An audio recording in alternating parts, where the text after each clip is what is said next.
উপস্থিত বাচ্চু ভাই ওনাকে বক্তব্য রাখেন।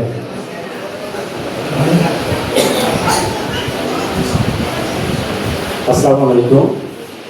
গাজীপুর সাংবাদিক ইউনিটি চতুর্থ প্রতিষ্ঠা বার্ষিকী মঞ্চে উপস্থিত আজকে সভার সম্মানিত সভাপতি জনাব আক্তার ভাই, মঞ্চে উপস্থিত প্রধান আলোচক এবং গাজীপুর মেট্রোপলিটন কমিশনার জনাব কাহিনুর চৌধুরী ভাই, মঞ্চে উপস্থিত গাজীপুর পুলিশ সুপার জনপ্রতিনিধি আমাদের ডিএসপি 1 জনাব আবুল বাশার ভাই,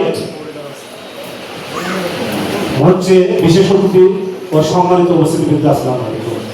প্রিয় উপস্থিতি, এখানে আজকে অনেকগুলো বিষয়ে আলোচনা আছে, যদিও আমার বন্ধু হাইয়ুর ভাই আমাকে সংক্ষিপ্ত আকারে কথা বলতে বলছে। এখানে বিষয় হলো সাংবাদিক নির্যাতন এবং বিশেষ করে সাংবাদিকের বিরুদ্ধে মামলা। আপনারা তো অবগত আছেন, প্রেস কাউন্সিল আছে, প্রেস কাউন্সিলের একটি আইন আছে। বিশেষ করে প্রেস কাউন্সিলের আইনে এবং নীতিমালায় সেখানে স্পষ্টভাবে বলা আছে, সেটা আমার মনে হয় আমাদের এখানে যারা আজকে এখানে উপস্থিত আছেন মঞ্চে, আমার প্রিয় বিশেষ করে বন্ধু জানাব আবু ভাই একটু আগে কয়েকটি বিষয়ে কথা বলছেন, এবং আমাদের সাংবাদিক নীতি বিশেষ করে যে সাংবাদিকের বিরুদ্ধে মিথ্যা মামলা, এবং তিনি আরেকটি কথা বলছিলেন যে যারা ভিড় করে।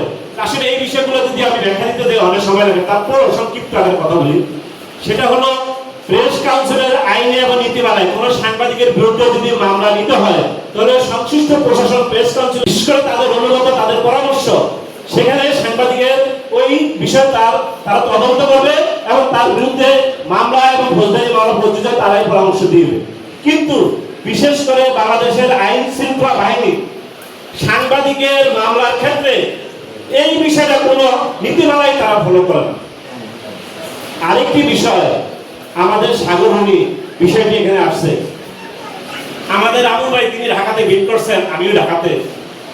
বিশেষ করে যখন সাগরহানি হত্যা হলো, আমরা এটিএন বাংলা জাতীয় প্রেস ক্লাব বিভিন্ন জায়গায় সারা বাংলাদেশ সাগরহানি ইস্যুকে নিয়ে রাস্তায় নেমেছিলাম। তখন আপনারা মনে হয় সবাই অবগত আছেন, আমাদের সাথে সেই আন্দোলনের সাথে সম্পৃক্ত ছিল ইকবাল চৌহান সাহেব। তিনি যখন এই আন্দোলনের পাশাপাশি তিনি যখন সরকারি কোনো ফ্যাসিলিটি পেয়েছিলেন, তিনি তখন এই আন্দোলন থেকে সরে গেছিলেন। আমি এই কথাটা বলার উদ্দেশ্য হলো, আসলে কি আমরা সাংবাদিকতা পেশায় যখন দায়িত্বশীল জায়গা থেকে ভূমিকা নেই, তখন সরকারি কোনো প্রলোভনে আমরা আমাদেরকে বিক্রি করে দেই। এইটার জন্য আমরা কোনো সাংবাদিক যেন এটা না করি, সেখানে কিন্তু আমাদের বিশেষ করে ব্যর্থতার বিষয় তুলে ধরা হয় এবং সেখানে আমাদেরকে ছোট করে দেখানো হয়। আরেকটি বিষয় হলো সাংবাদিক তুহিন। আমার এখানে অনেক ভাই আলোচনা করছে, সাংবাদিক তুহিন যখন নির্যাতিত হলো, তাকে হত্যা করা হলো, আমরা সারা বাংলাদেশে তাকে নিয়ে নিউজ করেছিলাম। তার বিনিময়ে কি দেখছি, সাংবাদিক তুহিনের হত্যাকারী পুলিশের সামনে ওপেন চ্যালেঞ্জ দিচ্ছে, সে এটা দেখে নিবে। তাহলে আইন শৃঙ্খলা বাহিনী সাংবাদিকের কখনো আমি মনে করি বন্ধু হইতে পারে না, তারা বলে সাংবাদিক পুলিশের বন্ধু। যাই হোক, এই বিষয়টি আমি বলতে যাচ্ছি না। কিছুদিন আগে আমার সাথে যে ঘটনাবলী ঘটছে, সেটা বিশেষ করে আমার উপরে চাঁদাকে কেন্দ্র করে যে ধরনের আক্রমণ হয়েছে, আমাকে হত্যার চেষ্টা করানো হয়েছিল এবং সেখানে আমাকে ইনজুরি করা হয়েছিল। বিশেষ করে র্যাব আমাকে সেখানে যে উদ্ধার করেছিল, এই বিষয়টা পুলিশ হেডকোয়ার্টার, র্যাব এবং বিশেষ করে প্রধানমন্ত্রী দপ্তর এবং ঢাকা এবং বিশেষ করে গাজীপুর, টঙ্গী, সিলেট বিভিন্ন জায়গায় মানববন্ধন হয়েছিল। একটি বিষয় আপনাদের মনে হয় জানা দরকার, বাংলাদেশের পুলিশ বাহিনী যে বিশেষ করে উপজেলা থানা, বিশেষ করে যে থানা হয়, থানা কার আন্ডারে থাকে? এসপি আন্ডারে।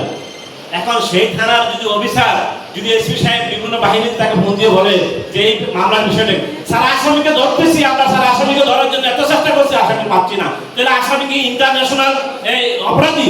তাকে সাধারণ একজন আসামিকে যদি পুলিশের এত তথ্যপ্রযুক্তি থাকার পরে, র্যাবের এত তথ্যপ্রযুক্তি থাকার পরে যদি আসামি গ্রেপ্তার না হয়, সেখানে যদি এসপি মহোদয় যদি ওসি সাহেবকে ফোন দেয়, তিনি বলে স্যার আমি অনেক চেষ্টা করছি, আসামি ধরতে পারিনি।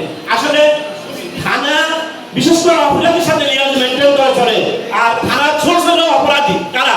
যারা মাদক ব্যবসা করে এবং যারা মাদক সাগর করে, তারা হলো পুলিশের চোর, থানার চোর। আর ওই অপরাধীর সাথে, এলাকার অপরাধীর সাথে সম্পৃক্ত একজন অপরাধী আরেকজন অপরাধী কখনোই সহযোগিতা ছাড়া কোনো কিছুই করবে না। কিন্তু বিশেষ করে দেখা গেল কি, আমাদের এখানে এতটা ব্যর্থতা বিষয়টা আমাদের ফুটে উঠছে, আজকে সাংবাদিকের আন্দোলনের জন্য রাস্তায় নেমে আন্দোলন করা হচ্ছে। আরেকটি বিষয় হলো, আমাদের এখানে আরেক ভাই আলোচনা করছে, আমাদের সেন্ট্রাল প্রেস ক্লাবের আমার বন্ধুবর ভিক্ষু ভাই, বৈষম্যের বিষয়টা। আসলে এটা আপনি নাই বলি, আপনাদের মাথায় রাখতে হবে, আপনারা জাতীয় প্রেস ক্লাব বলেন আর জেলা পর্যায়ে প্রেস ক্লাব বলেন, আপনাদের আন্দোলন সাফল্য হয় আমাদের মতো যারা সাংবাদিক সংগঠনে যারা কাজ করে, আপনাদের একক সহযোগিতায় আন্দোলন স্বাবলম্ব হয় না। সাংবাদিক রাস্তায় নেমে আপনাদের পক্ষে কাজ করে, তখন আপনারা স্বাবলম্ব হন। আর যখন অন্য সাংবাদিকেরা নির্যাতন হয়, তখন আপনারা চুপ করে বসে থাকেন। এই বিষয়টা আপনাদের মাথায় রাখতে হবে।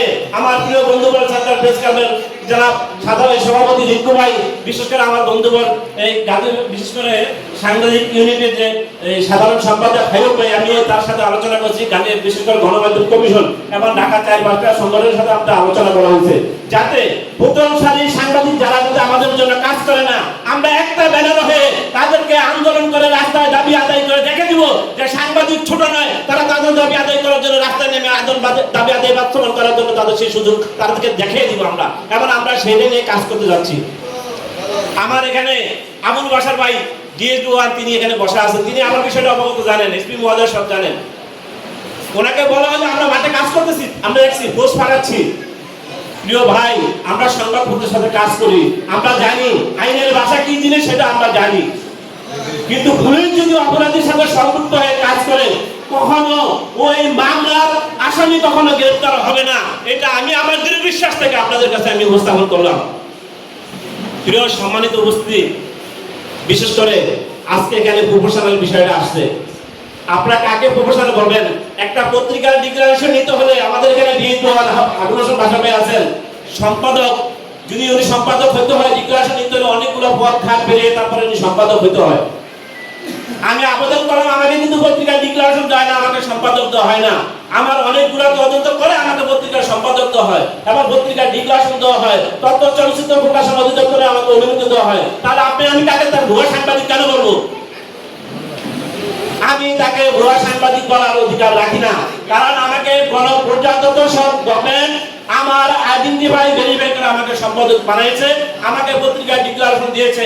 আমি এই পত্রিকার সম্পাদক হিসাবে ওই সাংবাদিককে আমি নিয়োজিত করেছি কাজ করার জন্য। তাহলে আপনি তাকে কেন ভুয়া সাংবাদিক বলবেন? যাই হোক, এই বিষয়গুলা আরো অনেক বিষয় কথা ছিল, আমি সময় স্বল্পতার কারণে আপনার কাছ থেকে বিদায় নিচ্ছি।